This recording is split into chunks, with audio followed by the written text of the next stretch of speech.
Yeah, welcome back to my channel, Dr. Okoya Ebasi. Today we are going to look at the topic Strong Men, Weak Institutions, the Nigerian Reality.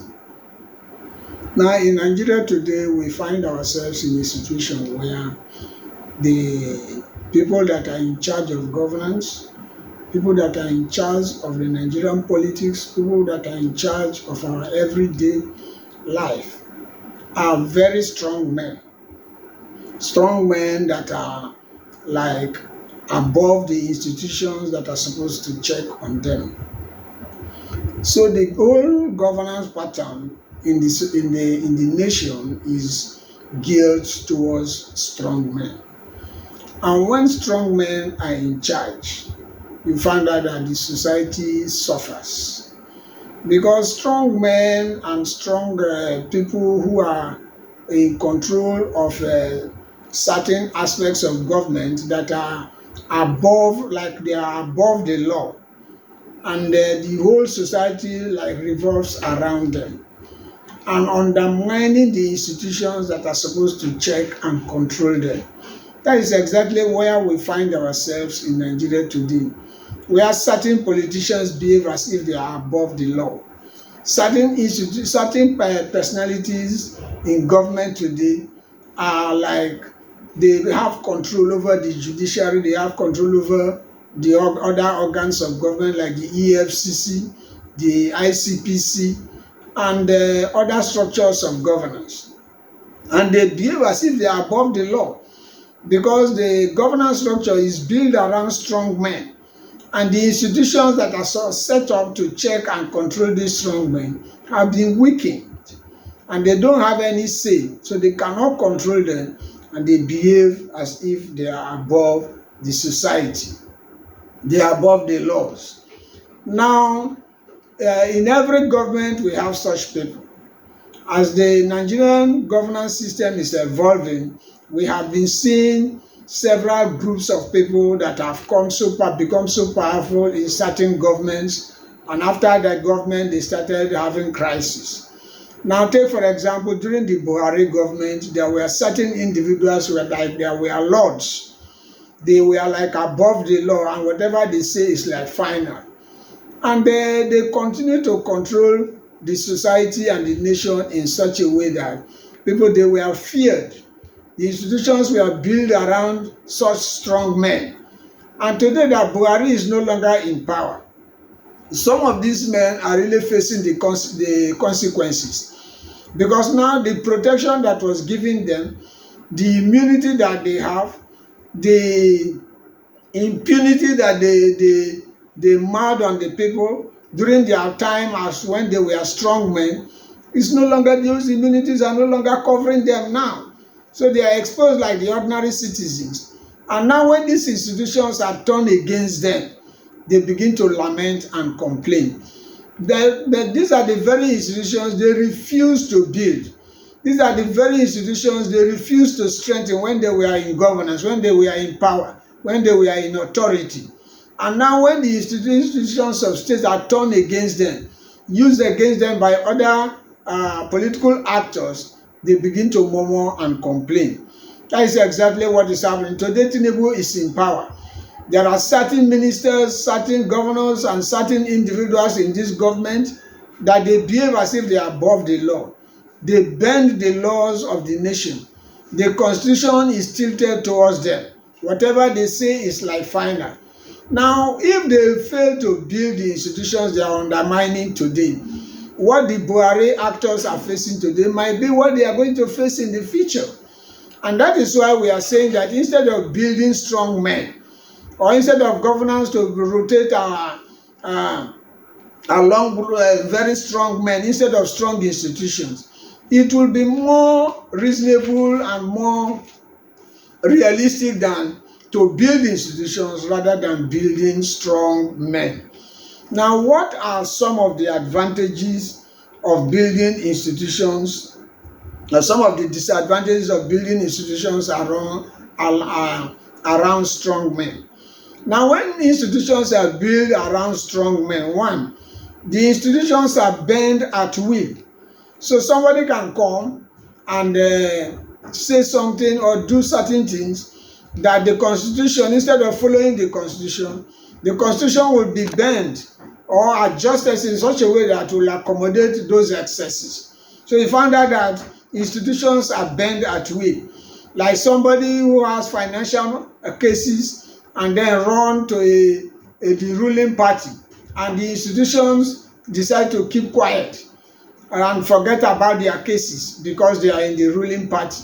So you find out that the institutions are bent at will in such conditions. And now another thing is that you find out that loyalty replaces competence. So in such a scenario where strong men are ruling, you find out that they prefer people who are going to be loyal to them than people who are competent to do the job. And because most of the people that are going to be loyal are not competent, and they are the people to be put in positions of places of authority and governance, you find out that the society suffer out of incompetence. Because incompetent people that are not competent but loyal will now be choosing above those who are really competent and can actually do the job. So you find out that the laws became selective. The laws are selective. They selectively apply the laws. Wherever it favors the strong men, they will apply the law. They will forgo the laws. And then whenever it does not favor the strong men, they forgo the laws. And wherever it favors the strong men, they apply the laws. So the laws are selectively applied in such a society. And that is why there is need to build the institutions rather than building the nation and governance around strong men, because it has a lot of disadvantages.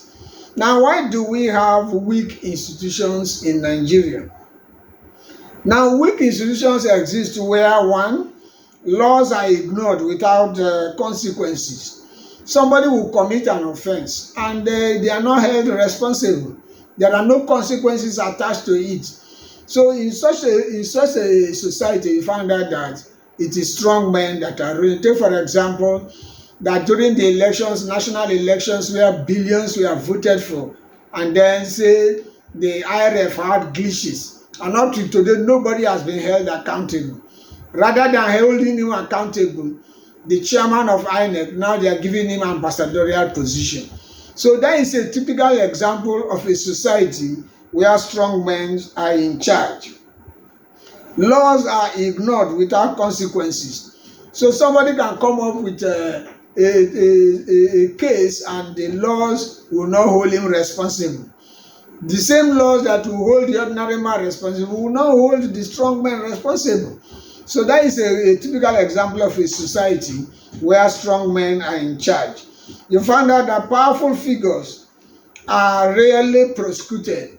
So if you are a powerful figure in the government, like for the APC government today, most of the powerful figures in this government will never be prosecuted. They will not even attempt to take them to court, no matter the kind of offense they committed. So it is a bazaar. They just go ahead and do whatever they like because they are above the laws. And these are some of the advantages, because at the end of the day, it's the society that suffers. Because accountability will no longer be there. They will not be accountable to the people that they are ruling.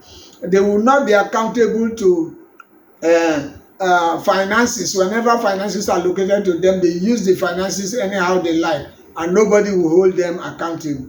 And these are resources that would have been properly managed and used for the development of the nation.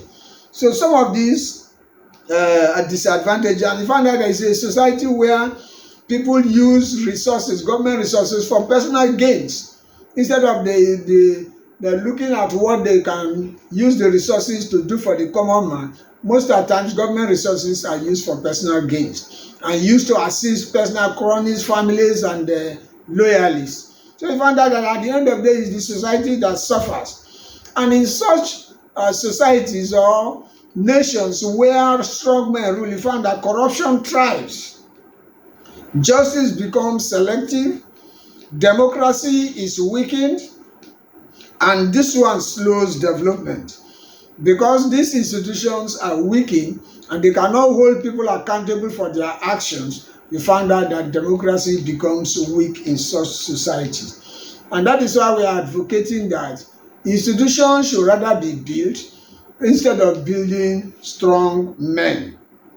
Now, we want to look at it that in a situation where institutions are strong, you find out that if institutions are strong and properly built, and the society is not built around strong men but around the institutions, you found out that there will be independent judiciary. The judiciary will be independent and will be fair to everyone.